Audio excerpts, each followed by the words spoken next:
Yan. Dito yung sobrang baha kahapon. Titignan natin kung kakayanin natin.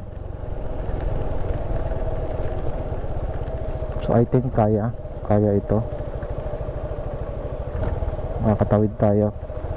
Makakauwi tayong puerto. Sheesh. Gitna lang tayo. Alright.